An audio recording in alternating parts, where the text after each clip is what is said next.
Hello, babies and babas. Hello, boys and girls. Hello, my dear students. My name is Professor नीति दोषी और आपका बहुत बहुत स्वागत है हमारे चैनल पे। आई होप आप सब स्वस्थ है, बहुत बहुत मस्त है। चलिए बच्चों, आज अभी इसी वक्त we are going to continue my dear friends, we are going to continue with our business law. हम बिजनेस लॉ पढ़ रहे थे बच्चों हमने मॉड्यूल 1 पूरा खत्म कर दिया है, हमारा मॉड्यूल 1 हो गया है। Module 2 chapter number 1 chapter number 2 भी हो गया है। फिलहाल हम chapter number 3 that is module number 2 chapter number 3 पढ़ रहे हैं। The new concept my dear viewers, the new concept that we are going to study today is performance of contract। जी हाँ, बिल्कुल बिल्कुल। The first concept that we're going to study today is performance of contract। performance of contract। बच्चों, जब एक contract बनता है, हम जानते हैं, जी हाँ मैडम, जानते हम इसका प्रोसीजर जानते हैं। जब एक कॉन्ट्रैक्ट बनता है बच्चों, ऑफर दी जाती है, ऑफर की जाती है, ऑफर एक्सेप्ट की जाती है, प्रॉमिस बनते हैं, प्रॉमिसेस होती है, वादे होते हैं। बस इसी तरह से बच्चों एक कॉन्ट्रैक्ट बनता है। कभी भी कोई कॉन्ट्रैक्ट बनता है तो isn't it the right thing कि both the parties to the contract fulfil their obligation. दोनों पार्टीज टू द कॉन्ट्रैक्ट या जो भी पार्टीज टू द कॉन्ट्रैक्ट है उनको अपनी अपनी ऑब्लिगेशन, अपनी अपनी प्रोमिसेस फुलफिल करनी है। अगर वो अपनी अपनी प्रोमिसेस या अपनी अपनी ऑब्लिगेशन फुलफिल करते हैं तभी तो एक कॉन्ट्रैक्ट ऑनर होता है बच्चों, तभी तो, यस माय डियर स्टूडेंट्स, तभी तो वो कॉन्ट्रैक्ट ऑनर होता है। दोनों में से कोई भी पार्टी कभी भी अगर अपने ऑब्लिगेशन, अपने प्रोमिसेस फुलफिल नहीं करती है, दोनों में से कोई भी पार्टी अगर अपने ऑब्लिगेशन, अपने प्रोमिसेस फुलफिल नहीं करती है तो ये कॉन्ट्रैक्ट ऑनर नहीं होगा, ये कॉन्ट्रैक्ट फुलफिल नहीं होगा। बस परफॉर्मेंस ऑफ कॉन्ट्रैक्ट में हम यही सीखने वाले हैं बच्चों। परफॉर्मेंस ऑफ कॉन्ट्रैक्ट देखने जाए तो दो टाइप के परफॉर्मेंस होते हैं कॉन्ट्रैक्ट को ऑनर करने के लिए। कॉन्ट्रैक्ट अगर फुलफिल हो रहा है तो उसे कहते हैं बच्चों एक्चुअल परफॉर्मेंस।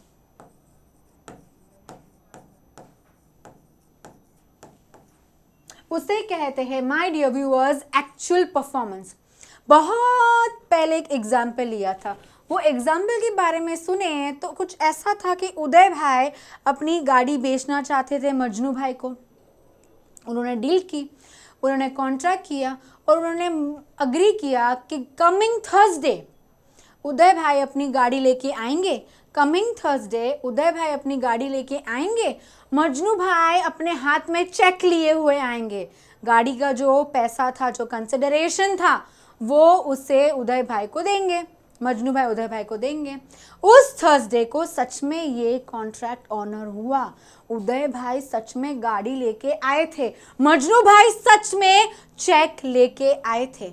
इसी तरह से बच्चों ये कॉन्ट्रैक्ट ऑनर हो गया। इसे एक्चुअल परफॉर्मेंस कहते हैं।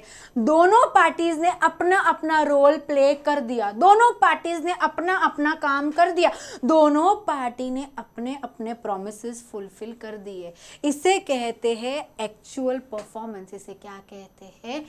Actual performance. जो सेकंड टाइप का परफॉर्मेंस है बच्चों उसे कहते हैं ऑफर टू परफॉर्म, उसे कहते हैं टेंडर परफॉर्मेंस। उसे क्या कहते हैं? ऑफर टू परफॉर्म यानी टेंडर परफॉर्मेंस।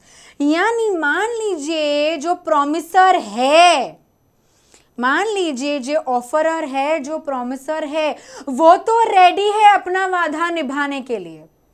मान लीजिए जो प्रॉमिसर है वो तो रेडी है अपना वादा निभाने के लिए, जो प्रॉमिसी है वो एक्सेप्ट नहीं करना चाहता।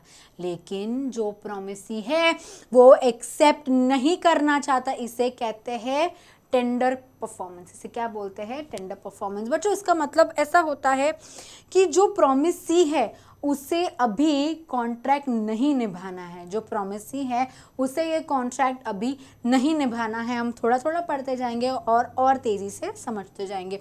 द फर्स्ट कॉन्सेप्ट इज बच्चों हु मस्ट परफॉर्म। क्या बोल रहे हैं? Who must perform.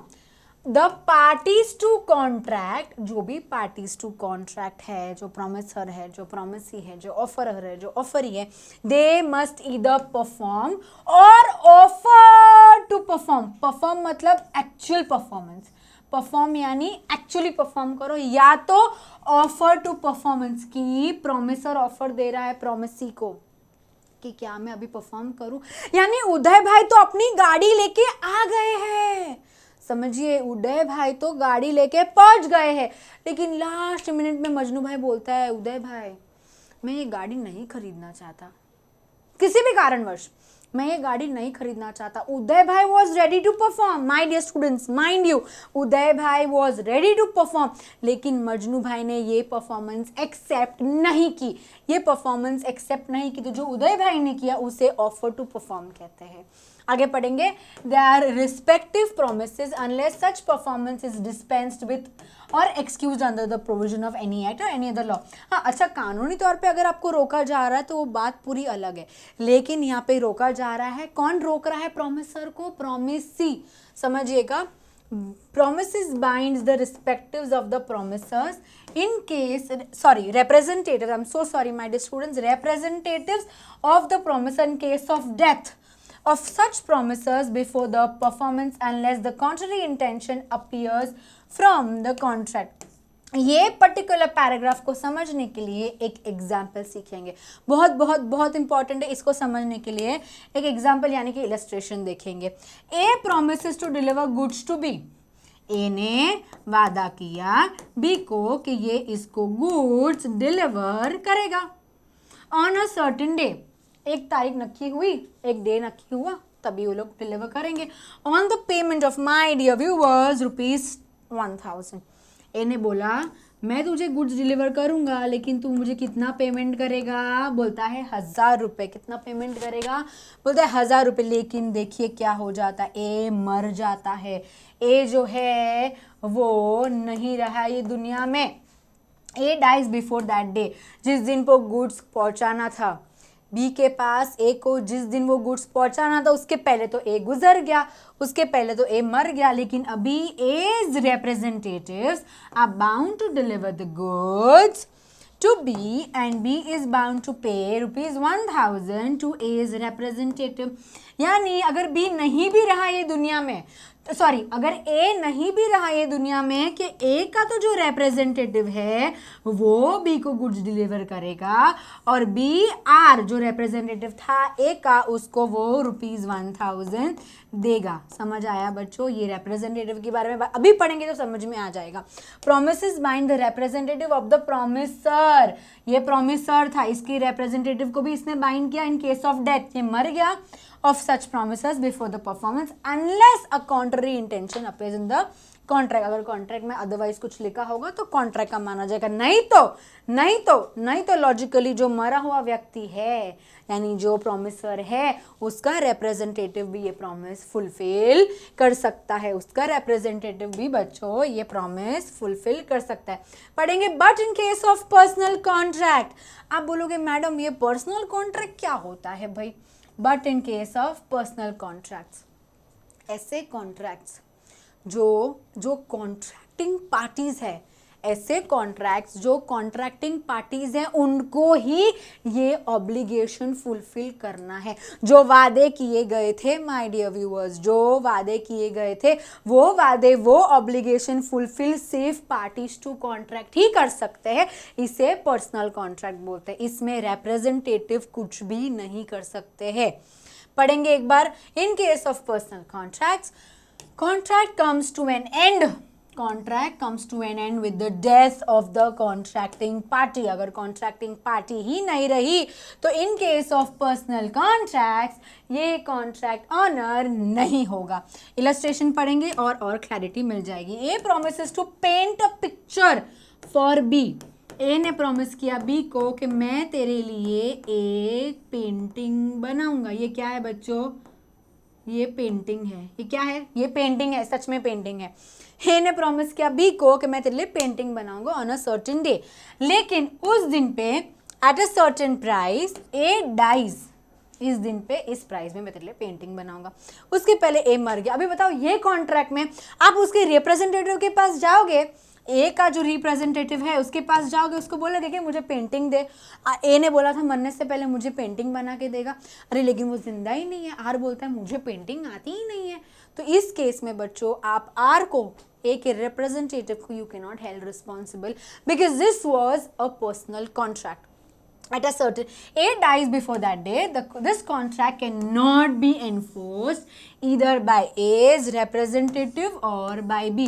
दोनों में से कोई भी पार्टी ये कॉन्ट्रैक्ट एनफोर्स नहीं करवा सकती बिकॉज ये कौन सा कॉन्ट्रैक्ट था? जी हाँ, ये पर्सनल कॉन्ट्रैक्ट था. आगे बढ़ेंगे. Parties who should perform the promise.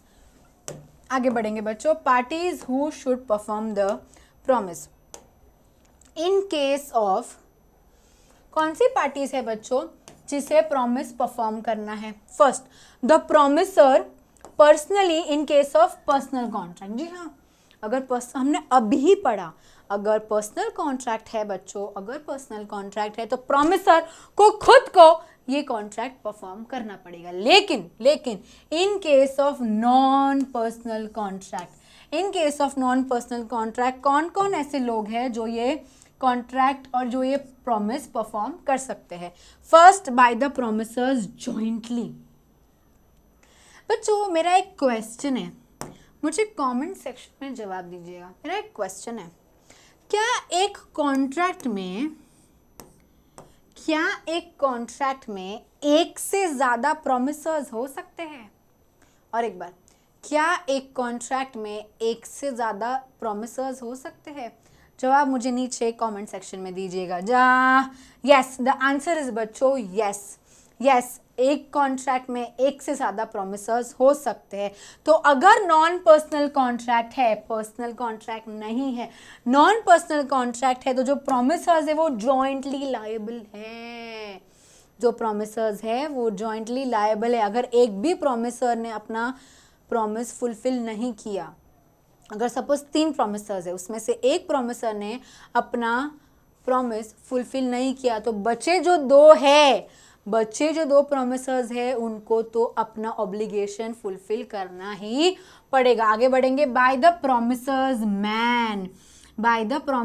Man. बड़े बड़े लोग होते हैं, वो नहीं अपने रिप्रेजेंटेटिव को भेजते हैं, अपने राइट हैंड को भेजते या उनसे, या by the third person on behalf of the promisors. जी, प्रॉमिसर्स के बिहाफ पे कोई थर्ड पर्सन भी ये कॉन्ट्रैक्ट फुलफिल कर सकता है, ये प्रॉमिस परफॉर्म कर सकता है.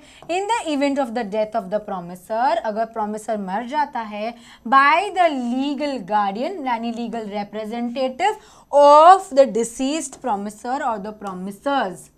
यानी अगर प्रॉमिसर या प्रॉमिसर्स मर गए, अगर एक से ज़्यादा प्रॉमिसर है और एक या सभी प्रॉमिसर मर गए, तो सभी के रिप्रेजेंटेटिव या एक के रिप्रेजेंटेटिव एंड अलाइव प्रॉमिसर सब साथ में मिलके ये परफॉर्मेंस दे सकते हैं.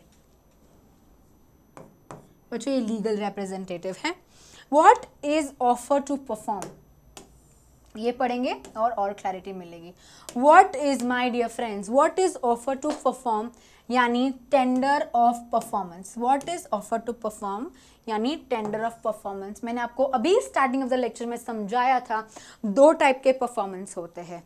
समझिएगा, 2 टाइप के परफॉर्मेंस होते हैं. एक होता है एक्चुअल परफॉर्मेंस. जी हाँ, एक होता है एक्चुअल परफॉर्मेंस, एक होता है टेंडर ऑफ परफॉर्मेंस. यानी एक्चुअली कोई कॉन्ट्रैक्ट ऑनर हो गया, एक्चुअली पार्टीज ने परफॉर्म कर दिया, वेरी गुड, एक्चुअल परफॉर्मेंस हो गए.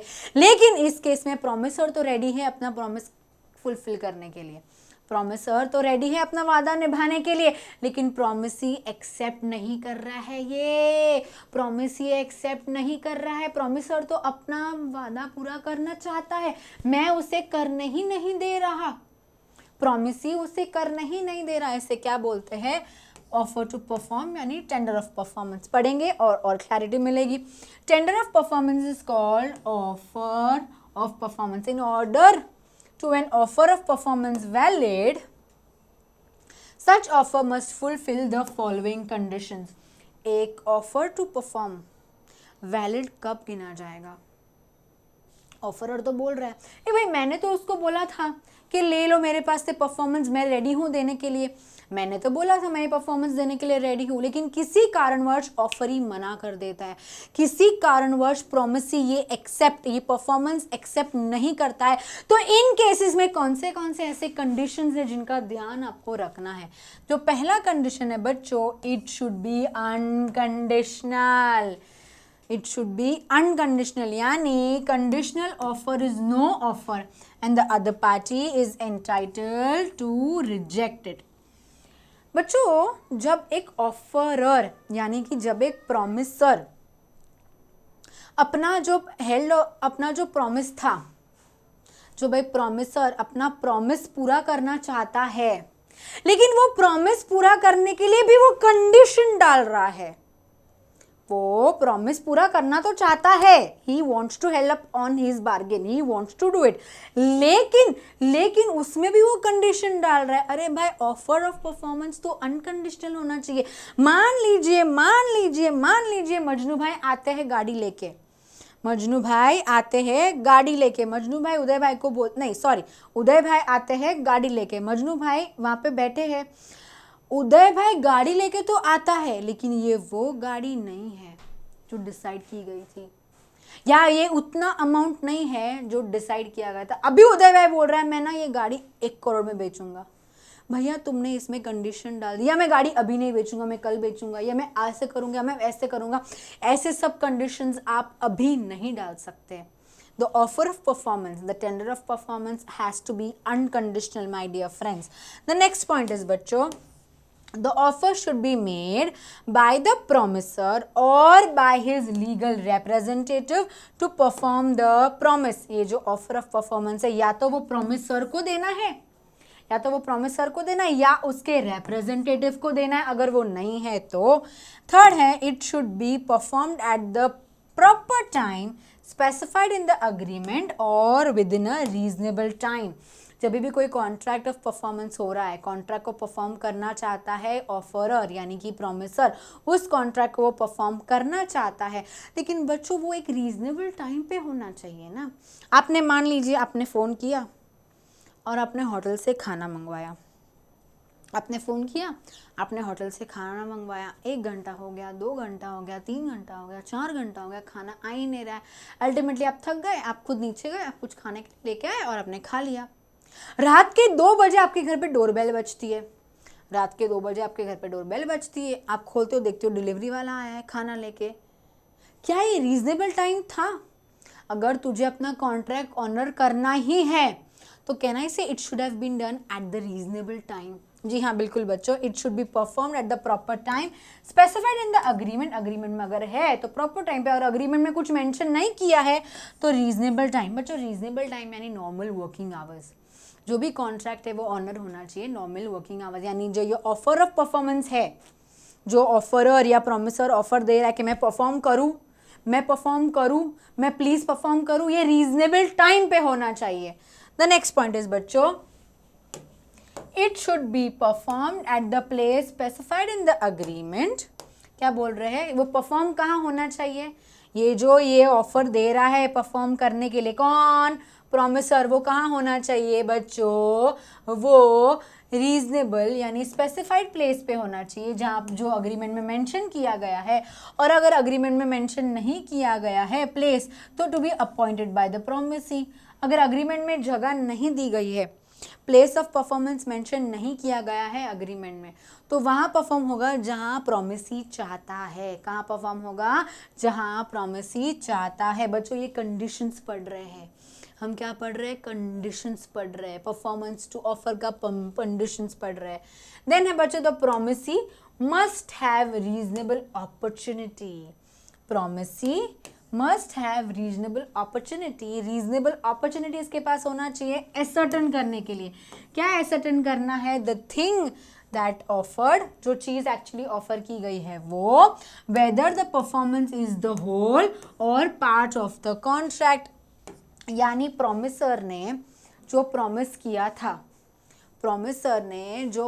किया था, वो असर्टन करने की पूरी राइट किसके पास है? प्रोमिसी के पास। वो चेक करेगा पहले, वो चेक करेगा कि क्या उसने जो ऑफर दिया था क्या वो सच में अभी वही दे रहा है, और अगर वो दे रहा है तो क्या ये कॉन्ट्रैक्ट पूरी तरह से निभा रहा है या पार्ट ऑफ द कॉन्ट्रैक्ट निभा रहा है। ये असर्टन करने की पूरी राइट किसके पास है? तो प्रोमिसी के पास है। बच्चों ये था हमारा टेंडर ऑफ परफॉर्मेंस यानी offer of performance. I hope मुझे आपको समझ में आया होगा, जो भी मैंने आपको कहा वो आपको समझ में आया होगा।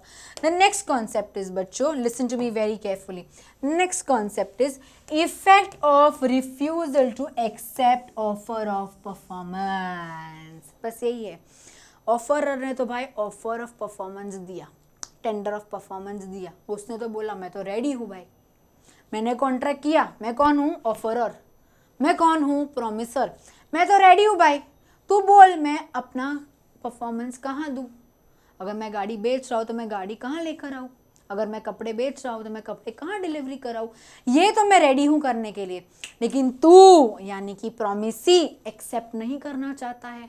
एक्सेप्ट नहीं करना चाहता है तो ये केसेस में सबसे पहले तो आप कंडीशंस देखोगे जो हमने 2 मिनट पहले पढ़ी, वो आप कंडीशंस देखोगे क्या वो वैलिड है, यानी सच में ये ऑफर टू परफॉर्म है, सच में ये ऑफर टू परफॉर्म है। अगर है फिर आप देखो क्या होगा। In case where the promisee doesn't accept the offer to perform, ये केस में क्या होगा?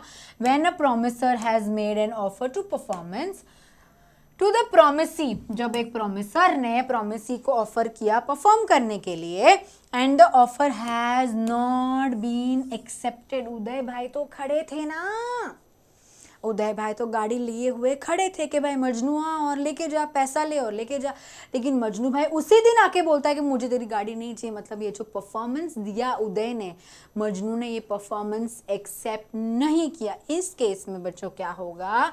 First, the promiser is not responsible. पढ़िएगा, द प्रॉमिसर यानी कि उदय भाई। बच्चों उदय भाई वाला एग्जाम्पल याद करने की कोशिश करो, मजनू भाई और उदय भाई वाला एग्जाम्पल याद करो। उदय भाई will not be responsible for the non performance. अभी मजनू भाई कितना शाना, उस दिन उसने गाड़ी एक्सेप्ट नहीं की, ये तो रेडी था ना परफॉर्मेंस देने के लिए। परफॉर्मेंस देने के लिए यानी उसने जो ऑब्लिगेशन क्रिएट किया था कॉन्ट्रैक्ट के अंदर, वो तो रेडी था अपना ऑब्लिगेशन फुलफिल करने के लिए, लेकिन मजनू भाई तो एक्सेप्ट ही नहीं कर रहे हैं, यानी परफॉर्मेंस वो एक्सेप्ट ही नहीं कर रहे हैं।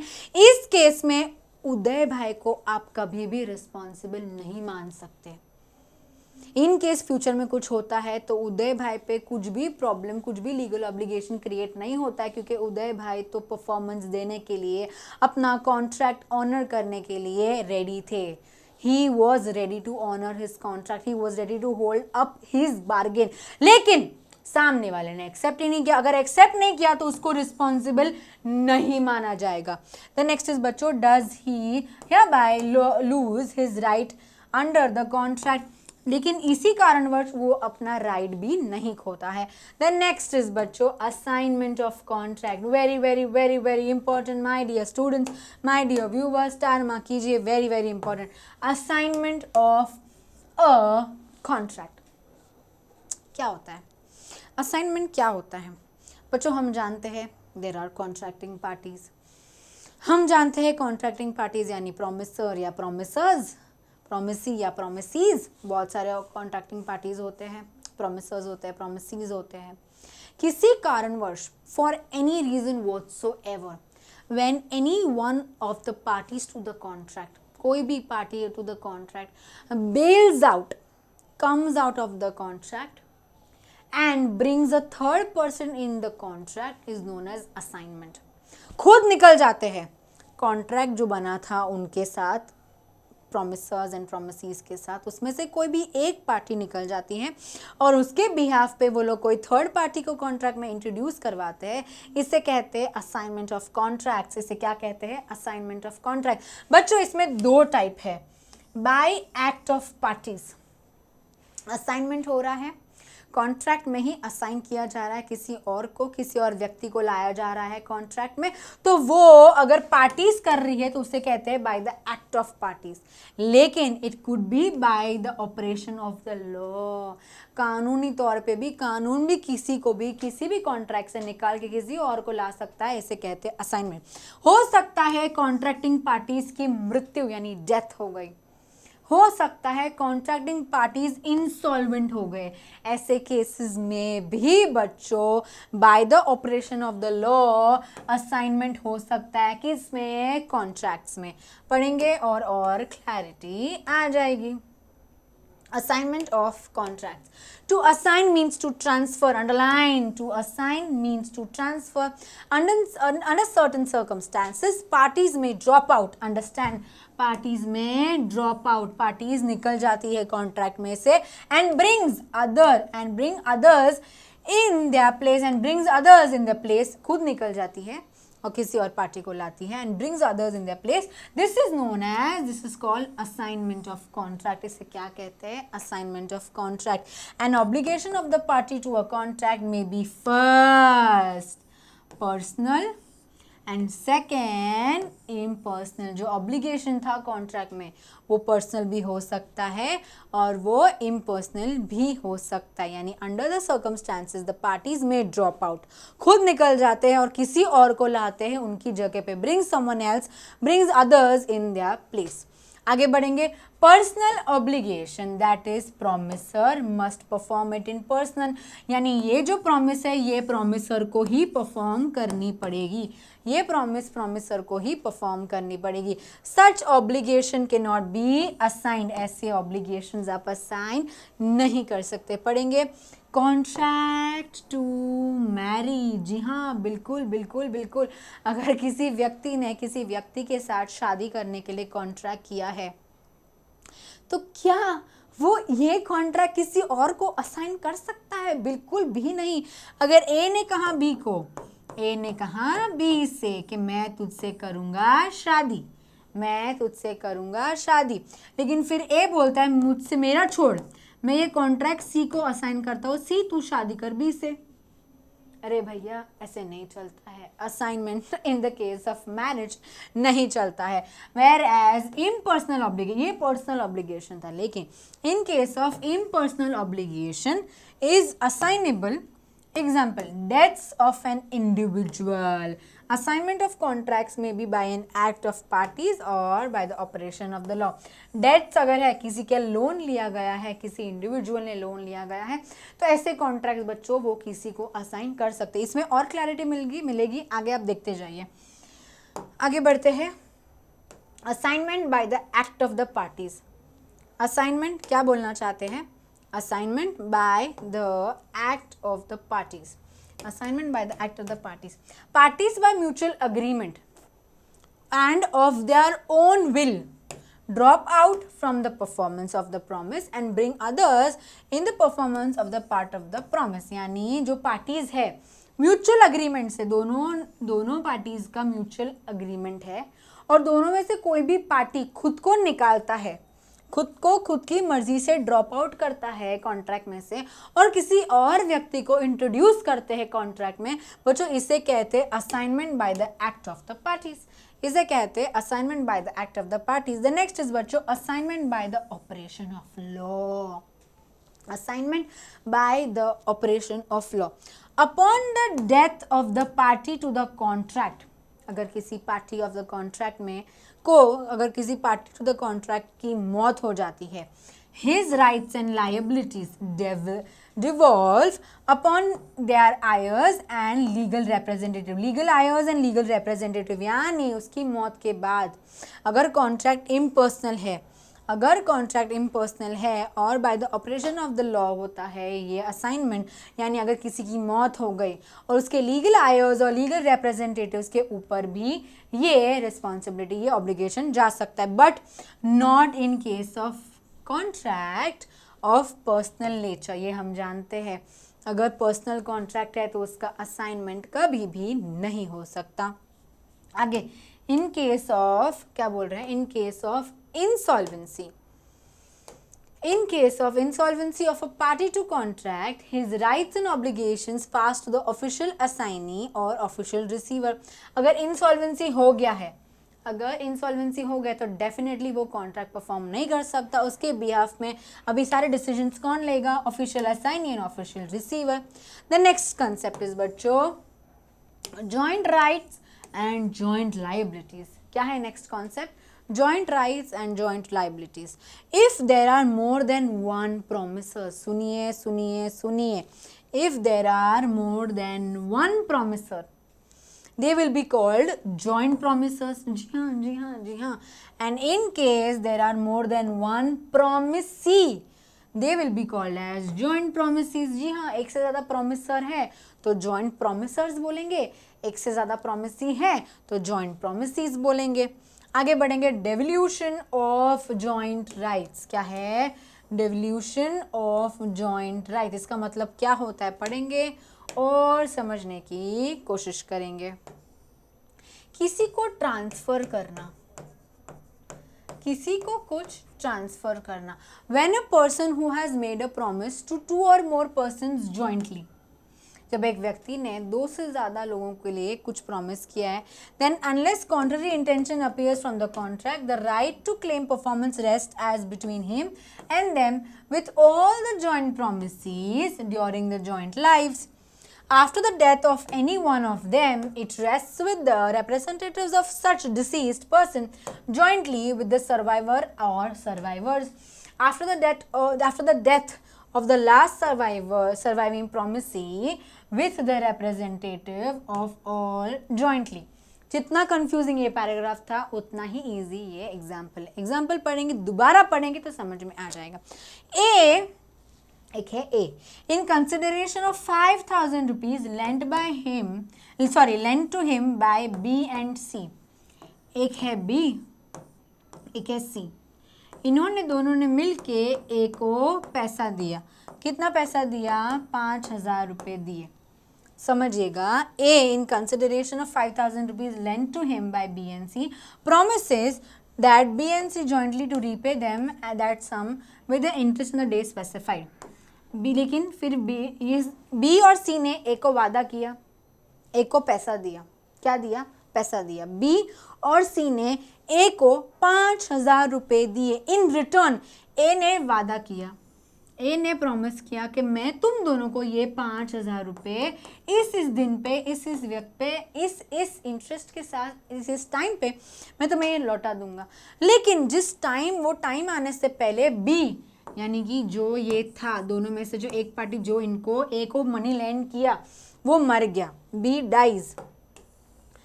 The right to claim performance rest with B's representative jointly with C during C's life after the death of C with the representative of B and C jointly. इसका मतलब क्या होता है मैडम? हमको समझा नहीं, समझ चाहती हूँ. एक है मिस्टर ए, दोबारा सुनिएगा. एक है मिस्टर ए, एक है बी और एक है सी. बी और सी ने मिलके ए को 5,000 रुपये दिए. बी और सी ने मिलके ए को 5,000 रुपये दिए. ए ने प्रॉमिस किया, ए ने क्या प्रॉमिस किया कि मैं इस दिन पे, इस व्यक्त पे, इस डेट पे मैं तुम्हें ये 5,000 रुपये लौटा दूंगा. वो दिन आने से पहले बी हो जाता है डाई. बी मर जाता है. B dies before that day comes. B की डेथ हो जाती है. जैसा ही बी मर जाता है, बी का एक रिप्रेजेंटेटिव है आर. बी का एक रिप्रेजेंटेटिव है आर. अभी ए को ये 5,000 रुपये आपको मालूम है किसको किसको लौटाने हैं? आर को प्लस सी को. अभी ए को ये पैसे किस को लौटाने पड़ेंगे? 5,000 रुपये जो बी और सी ने दिए थे. अब उसको बी तो रहा नहीं तो बी को ऊपर जाके तो दे ही नहीं सकते, इसीलिए अब वो आर और सी को लौटाएगा. इन केस मानो सी भी मर जाता है तो सी का है और एक रिप्रेजेंटेटिव, सी का भी एक रिप्रेजेंटेटिव है. तो अभी ए को पेमेंट किसको करनी है? जी हाँ, ए को पेमेंट रिप्रेजेंटेटिव ऑफ बी को भी करनी है और ए को पेमेंट रिप्रेजेंटेटिव ऑफ सी को भी करनी पड़ेगी. आगे बढ़ेंगे. Devolution of joint liability under section 42 to section 44. Underline कीजिए बच्चों, अंडरलाइन कीजिए. The following are the rules regarding devolution of joint liabilities. क्या बोलना चाहते हैं? First, jointly liable. When two or more persons have made a joint promise, then unless the contrary intentions appear from the contract, all the person during their joint life must fulfill the promise. After the death of any one of them, his responsibility is representatives jointly with the survivor or survivors must fulfill the promise. After the death of the last survivor, the representative of all jointly must fulfill the promise. इस case में बच्चों जो promisor है, इस case में बच्चों जो प्रोमिसर्स है, जॉइंट लायबल है, एक से ज्यादा है, एक प्रोमिसर ये है, एक प्रोमिसर ये है, एक प्रोमिसर ये है, ये प्रोमिसीज है, एक ही प्रोमिसी लेते हैं. चलिए, प्रोमिसर्स बहुत सारे हैं, प्रोमिसी एक ही है. अगर ये मर जाता है बाय चांस, तो इन दोनों को मिलके इसका प्रॉमिस निभाना है, और अगर इसके रिप्रेजेंटेटिव है तो इसको भी इन दोनों के साथ मिलना है. मान लीजिए तीनों मर जाते हैं, मान लीजिए तीनों प्रोमिसर्स मर जाते हैं, तो तीनों प्रोमिसर्स के रिप्रेजेंटेटिव जो है वो तीनों मिलके भी प्रोमिसी का प्रॉमिस निभाएंगे. अब पढ़ेंगे joint liability. When two or more persons have made a joint promise, then unless contrary intentions appear from the contract, all such persons during their lives, जब तक जिंदा है तब तक उसे वो प्रॉमिस फुलफिल करनी है. लेकिन अगर मर जाते हैं, after the death of any one of them, if any of them, his representatives jointly with the survivor or survivors must fulfill the promise. अगर एक ही मरता है, अगर एक ही प्रोमिसर मरता है तो उसका रिप्रेजेंटेटिव और बाकी दो अलाइव प्रोमिसर साथ में करेंगे. लेकिन सब मर जाते तो सबके रिप्रेजेंटेटिव साथ में करेंगे. चलिए बच्चों, when two or more persons made a joint promise, the promisee may, in the absence of express agreement to the contract, compel anyone or more in such joint promises to perform the whole promise. इस case में क्या बताना चाहता है? When two or more persons make joint promise, the promisee may, in absence of express agreement to the contrary, यानी जब promisers एक से ज़्यादा है, again जब promisers बच्चों एक से ज़्यादा promisers है और promisee एक ही है, लेकिन एक से ज़्यादा promisers है, उसमें से एक promiser अपना काम नहीं करता, उसमें से एक प्रोमिसर अपना काम नहीं करता, तो जो प्रोमिसी है वो कंपेल कर सकते हैं जो एग्जिस्टिंग प्रोमिसर्स है, यानी जो काम कर सकते हैं उनको वो कंपेल कर सकते हैं कि तुम दोनों ये काम करो, भले दूसरा वाला नहीं कर रहा है, भले तीसरा वाला नहीं कर रहा है, लेकिन तुम करो. मतलब promisee can may force the other promisors to fulfil their promise. Illustration बच्चों, ए बी एन सी, ये पढ़ेंगे और समझ में आ जाएगा. A B and C jointly promise to pay D ₹3000. A ने, बी ने और सी ने प्रॉमिस किया, क्या प्रॉमिस किया? 3000 रुपये पे करने के लिए. A B and C promises to pay D 3000. A B C, D promisee है, कितना देंगे ये तीनों मिलके इसको? 3000 रुपये. डी में कंपेल इधर ए और बी और C to pay him 3000 rupees. D compel कर सकता है या तो ए को, या तो बी को, या तो सी को, या तो तीनों को, यानी तीनों को, रिप्रेजेंटेटिव को भी. ए को भी कर सकता है कंपेल कि चल बी और सी नहीं दे रहे तू दे दे मेरे को. बी को बोल सकता है ए और सी नहीं दे रहे, बी दे तू मुझे दे दे. सी को बोल सकते हैं ए और बी नहीं दे रहे तू दे दे मुझे. तीनों को, रिप्रेजेंटेटिव को भी बोल सकता है. डी में कंपेल ईदर ए और बी और C to pay him 3000 rupees. In other words promisers are jointly and severally, in other words promisers are jointly and severally liable. आगे बढ़ेंगे. Each of the two or more joint promisers may compel every other joint promiser to contribute equally with himself to performance of the promise unless any contrary intention appears from the contract. यानी प्रोमिसर्स भी आपस में एक दूसरे को force कर सकते हैं. प्रोमिसर्स भी, अगर कॉन्ट्रैक्ट में एक से ज़्यादा प्रोमिसर है तो प्रोमिसर्स खुद एक दूसरे को फोर्स कर सकते हैं कि तू परफॉर्म कर, मुझे इतना खर्चा हुआ, तूने परफॉर्म नहीं किया, इसके लिए तू परफॉर्म कर, तू मुझे ये दे दे, तू वो दे दे, ऐसा भी आप कर सकते हो. द नेक्स्ट इज बच्चों, any one if any one or two or more, if any one of the two or more joint promisors make default, क्या कर रहे हैं वो लोग, डिफॉल्ट कर रहे हैं, यानी कॉन्ट्रैक्ट ऑनर नहीं कर रहे, कंट्रीब्यूशन नहीं दे रहे हैं, the remaining joint promisors must bear the loss, यानी ए है, बी है और सी है, किसी कारणवश सी पेमेंट नहीं कर रहा है तो ए और बी को मिलके पेमेंट तो करनी ही पड़ेगी, arising from such default in equal share. The next is बच्चों, ए release, a release of one of such joint promisors by the promisee neither discharges the other joint promisors or joint promisors, promisor or promisors, nor does it free joint promisor or joint promisors। बच्चों अगर किसी ने भी अपने side of the bargain held नहीं किया, अपना काम नहीं किया, यानी a release of one of such joint promisors by the promisee neither discharge, अगर प्रोमिसी ने बोला ठीक है ए नहीं दे रहा है ना तो जाने दो, ए को, ए मुझे पैसा नहीं दे रहा है ना, जाने दो, तुम दोनों मुझे पैसा दे दो, तुम दोनों दे दो, यानी पैसा देना है, डिस्चार्ज नहीं कर रहा है वो, लायबिलिटी से मुक्त नहीं कर रहा है वो, बोल रहा है तुम दोनों तो हो ना, तुम दोनों पैसा दे दो मुझे। बच्चों this brings us to the end of this lecture. मुझे आशा है आपको सारी चीज़ें समझ में आई होगी। अगर आपको कोई भी डाउट्स है तो feel free to reach out to us in the comment section. This is professor Niti Doshi signing off. Thank you.